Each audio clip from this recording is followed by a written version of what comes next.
มีงบ600,000กีบจะสามารถสร้างกำไรได้บ่เดี๋ยวเราจะมาสร้างกำไร200,000กีบในคลิปนี้เนาะเดี๋ยวเรามาเบิ่งนำกันมาก่อนที่เราจะเข้ามาเทรดการเทรดมีความเสี่ยงสูงเนาะแล้วก็มีได้มีเสีย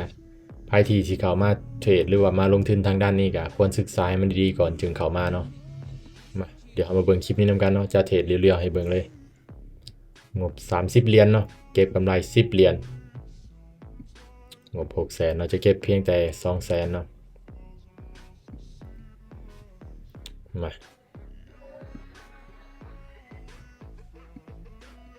เป็นออเดอร์ต่อไปเลยเนาะเดี๋ยวจะเดินอยู่ที่3เหรียญเนาะ3เหรียญมาจะสามารถสร้างกำไรได้บอลในรอบนี้เราจะเทรดตามเทคนิคคือเก่าเนาะ Balance of Power มาเทคนิคมันซีลงมาเนาะจังหวะนี้มาโอเคออเดอร์แรกจัดซื้อขึ้นไปแต่ว่าเปลี่ยนทิศทางเนาะเปลี่ยนทิศทางช่วงท้ายเนาะถ้าเป็นแบบนี้จะกดขายเนาะมาแต่ว่าได้ตัดสินใจซื้อไปแล้วมาลุ้นกันเสื่อมันในเทคนิคเนาะเปลี่ยนแปลงช่วงท้ายเนาะโอเคขึ้นเป็นเขียวแล้วตอนนี้มาเดี๋ยวนี้จังได้สามารถนิ่งให้ได้บ่ถ้าบอสวิงลงมาน่าจะมีปัญหาเนาะโอเคเวลา5 4 3 2 1โอเคออเดอร์แรกแฮกมาเนาะกำไรอยู่ที่2.85เนาะกำไรจะบอเต็ม 100% เนาะ 95%นะเราจะเอากำไรไปเลย2.85เนาะนี่เลยถ้าเอาไป3คือเก่ามันจะขาดทุนเนาะเราก็แบ่งกำไรมันไปถ้าพลาดเราจึงจะบอเสียหายเนาะมาไปกันต่อยังอีก8เหรียญเนาะมามาซื้อเลยซื้อยัง4ลงมาอยู่เนาะวิบวับเทรดวันอาทิตย์เนาะตลาดพันพวนมาออเดอร์นี้จังได้สามารถดีดขึ้นไปได้บ่มาลุ้นกันเบิ่งไทยวีเนาะตอนนี้ยังเป็นแท่งเทียนแดงอยู่จังได้ย่อใส่แล้ว4วิสุดท้ายเขียวได้บ่4 3 2 1เสมอออเดอร์นี้เสมอกับบอได้บอเซียเนาะเสมอมาเดี๋ยวเราจะบริหารต้นทุนไปต่อเนาะกำไรเราพลาดเราจึงจะคูณเงินเนาะเราวินเราบเดินเงินเสมอก็ได้เนาะเอากำไรไปเนาะมาเอาเดินนี้จัดขายลงมาเนาะเทคนิค4ขึ้นไปจัดขายลงมาเนาะมาได้เสียกับเสียเอาลงเนาะคลิปนี้มาช่างได้ลงมาขึ้นไปสูงละลงมางาม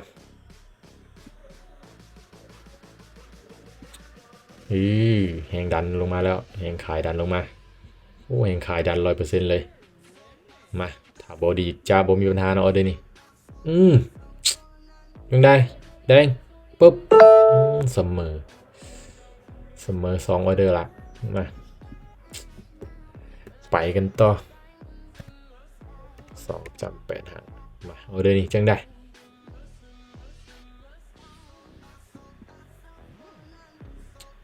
แท่งเทียนตัวนี้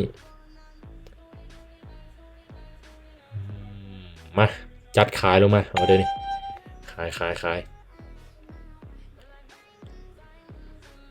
แท่งเทียนปิดเต็มอยู่แต่ว่าเวลาออเดอร์ที่เขาออกมันปิดเป็นเสมอเนาะเสมอ2ออเดอร์มาออเดอร์นี้มาลุ้นไปลุ้นกันลงมาแดงงามขนาดนี้จะสามารถปิดได้บ่1วิมีผลเนาะเราบอกการันตีว่าตอนนี้สีวิน 100% เนาะมา1วิเท่านั้นตัดสินช่วงท้าย3 2 1โอเคจัดไปกำไรมา5.56เนาะมาจะเดินอยู่ที่3เนาะ3เหรียญอีก5เหรียญเท่านั้นเนาะกำไรเอามา ออเดอร์นี่จัดขายลงมาเลยโอ้แต่ว่าเปลี่ยนทิศทางอีกแล้วเทรดยากเนาะวันอาทิตย์เนาะมาเอาเลยตัดสินใจจัดขายลงมาเนาะว่าเทคนิคเขาได้มีการซี่ขึ้นไปแบบนี้มาลุ้นไปดูการเทคนิคเขาจะใส่ได้ผลบ่เทคนิคเขากาออกไป1 2 3 4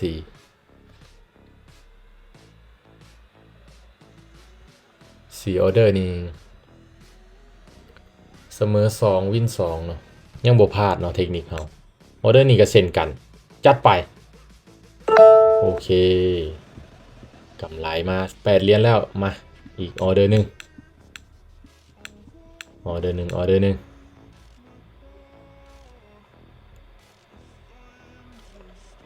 จังได้ออเดอร์หนึ่งฮาวินก็ถือว่าตามเป้าเนาะจัดขายเลยออเดอร์นี่ขายจัดขายลงมาเนาะโอ้ขึ้นไปแบบนี้มาแหงขายต้องลงมาแล้วล่ะแหงซื้อหนาสิเบิร์ดแล้วปิดเต็มขนาดนี้ลงมาเทรดจากงบ600,000เนาะเก็บกำไรในงบ200,000เนาะ10เหรียญเนาะเทคนิคเข้ากันยังบ่พลาดเลยมาออเดอร์นี่ลงมาแดงงามๆได้บ่แดงงามๆได้บ่โอเคโอ้โหกำไรมา11จ้ำ26เนาะงบ30เหรียญเก็บกำไร10เนาะตั้งเป้าไว้10แต่ว่าได้มา11จ้ำ26ก็ถือว่าเกินเป้ามา1เหรียญเนาะนี่เอาออกไป1 2 3 4 5 6ออเดอร์บ่พลาดจักออเดอร์นะเพื่อนเสมอ2ออเดอร์วิน4เนาะวิน4อัตราชนะนี่ถ้าบ่ไหลตัวเสมอนี่100%เนาะโอ้ถือว่าเทคนิคเขาตึงเนาะตึงสามารถสั่งกำไรได้เนาะในงบ600,000เนาะสั่งกำไรได้200,000เนาะเนี่ยเนาะการเทรดก็มีได้มีเสียเด้อทุกคนเด้อโมเมนต์ว่าจะมีแต่ได้กับได้เนาะมีได้มีเสียก็มีความเสี่ยงสูงอีกการเทรดเนาะใครที่อยากลงทุนทางด้านนี้ก็ควรศึกษาให้มันดีๆก่อนเนาะก่อนจะเข้ามาลงทุนทางด้านนี้ก็คลิปนี้ก็กำไรตามเป้างามๆเนาะเกินเป้ามาอยู่สำหรับคลิปนี้ก็ขอบใจเนาะเทคนิคเฮากับบาลานซ์ออฟพาวเวอร์ฝากไว้เพียงเท่านี้เนาะจัดไป